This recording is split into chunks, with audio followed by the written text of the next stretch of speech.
Olá, que alegria imensa estarmos juntas de novo para mais um momento na presença de Deus. Sejam muito bem-vindas ao Mergulhando na Lição. E hoje quero convidar a gente a mergulhar de cabeça e de coração no nosso estudo da palavra. Sabe, a reflexão de hoje traz uma história antiquíssima, mas que incrivelmente tem um impacto direto em como a gente encara a nossa correria agora mesmo. Nós vamos falar sobre alguém que literalmente caminhou lado a lado com o Criador e entender como isso pode mudar completamente a nossa realidade. Mas antes da gente entrar nos detalhes, fica aqui uma provocação para a gente pensar. A nossa fé, ela é só um momentinho do dia ou é um estilo de vida de verdade? Fica aí a reflexão. Porque muitas vezes a gente acaba estruturando a nossa vida espiritual como se fosse uma lista de tarefas, né? A gente ora rapidinho de manhã, lê um versículo ali à noite e parece que a fé fica guardada nessas caixinhas. Mas será mesmo que a verdadeira espiritualidade se resume a isso? Bom, vamos fundo nisso para descobrir o que o texto bíblico nos ensina. Ponto número 1 do nosso estudo, o exemplo de Enoque. Para a gente entender o que realmente significa viver essa fé fora das caixinhas, as Escrituras nos apresentam uma pessoa simplesmente fascinante. A experiência de Enoque é meio que o padrão ouro de como Deus quer se relacionar com a gente no dia a dia. Olha só o que diz lá no livro de Gênesis, no capítulo 5, versículo 24. Enoque andou com Deus e já não foi encontrado, pois Deus o havia arrebatado. Pensa na força dessa afirmação. A Bíblia não diz que Enoque deu um oi para Deus de vez em quando ou que ele lembrava do Senhor só no final de semana. O texto sagrado é claríssimo. Ele andou com Deus. E esse verbo andar traz uma ideia super prática de ação contínua, sabe? De movimento junto, de parceria mesmo. E isso nos leva a uma definição que eu acho brilhante na lição de hoje. O que de fato significa andar com Deus? É basicamente um estado de comunhão contínua. E perceba que andar com o Senhor tem 3 pilares fundamentais: constância, intimidade e perseverança a vida inteira. A palavra nos lembra que a espiritualidade de Enoque não era feita de altos e baixos aleatórios. Não era aquela coisa de chorar num dia de muita emoção e esquecer de Deus no outro. Era um relacionamento diário, passo a passo, que transformou completamente o caráter dele e a sua rotina. 2. O desafio da rotina. A nossa fé nesse mundo acelerado. Agora, sendo bem sinceros aqui com a gente mesmo, é muito lindo ler sobre a fé constante do Enoque, claro, mas a gente vive num mundo, num ritmo muito diferente, né? É um mundo muito acelerado. A gente tem prazos no trabalho, um monte de contas para pagar, responsabilidades que não acabam mais. E tentar manter essa tal comunhão contínua parece muitas vezes uma missão quase impossível. O nosso conflito de todos os dias é justamente esse: momentos isolados versus comunhão constante. O nosso estudo aponta que, hoje em dia, a grande maioria de nós busca a Deus de um jeito muito pontual. Sabe aquela oração rápida e quase engolida antes de cair na cama de cansaço?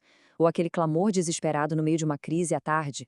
Pois é, muitas vezes, sem nem perceber, a gente troca uma vida inteira e constante com Ele por esses pequenos momentinhos fragmentados. E a diferença gritante entre o nosso jeito atual e o jeito de Enoque é justamente a falta dessa continuidade. Então, o ponto-chave para a gente crescer é encarar de frente os nossos obstáculos atuais. Vamos dar uma olhada nos nossos desafios espirituais modernos. Primeiro, a rotina. Ela é tão frenética que dificulta demais a comunhão contínua. A gente está sempre correndo, sempre atrasado para alguma coisa. Segundo ponto, as distrações. Elas enfraquecem demais a profundidade da nossa oração. Me diz, quantas vezes a gente tenta focar para orar e o celular vibra ou a mente simplesmente voa para a lista do supermercado de amanhã? E o terceiro ponto é a falta de equilíbrio entre a nossa vida ativa e a vida espiritual. A gente foca tanto no fazer, no produzir resultados, que a gente simplesmente esquece de ser na presença do Pai. E tudo isso, no fim das contas, vai esfriando a nossa caminhada com Ele. Seção 3. Práticas para o dia a dia. O resgate da nossa caminhada. Mas olha, a boa notícia é que a gente não precisa desanimar de jeito nenhum. A palavra não vem só para apontar onde a gente está errando. Ela sempre nos dá a direção para a nossa vida agitada. Como é que a gente pode resgatar essa caminhada diária no meio do nosso caos moderno? A lição traz para a gente 4 passos super práticos para retomar a caminhada. Vamos ver isso juntos? O passo número 1 é cultivar a comunhão com Deus ao longo de todo o dia. Isso quer dizer pensar nele, elevar o pensamento enquanto você está no trânsito ou arrumando a casa, sabe? O passo número 2 lembra que, mesmo com essa conversa espontânea, a gente ainda precisa reservar momentos específicos, a portas fechadas, para oração e reflexão profunda. É essa parada total que fortalece o relacionamento. O passo 3 é manter a constância. E isso vale para quando o dia está maravilhoso ou quando a gente está no meio de uma tempestade daquelas. E o quarto passo acaba sendo a consequência linda de tudo isso: buscar refletir o caráter de Deus nas nossas atitudes diárias. O jeito que a gente trata o colega de trabalho, a nossa paciência com a família, tudo isso é a manifestação prática da nossa caminhada diária. Ponto 4. Um estilo de vida. A grande mudança de paradigma espiritual.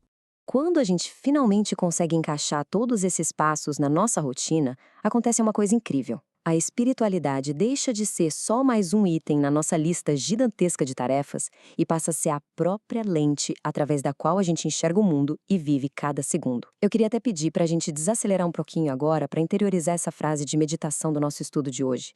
Andar com Deus não é um momento, é um estilo de vida. Vamos guardar bem essa verdade. A espiritualidade real, como a gente viu lá no exemplo de Enoque, transforma o nosso coração de dentro para fora e passa a guiar cada pequena ou grande decisão que a gente toma.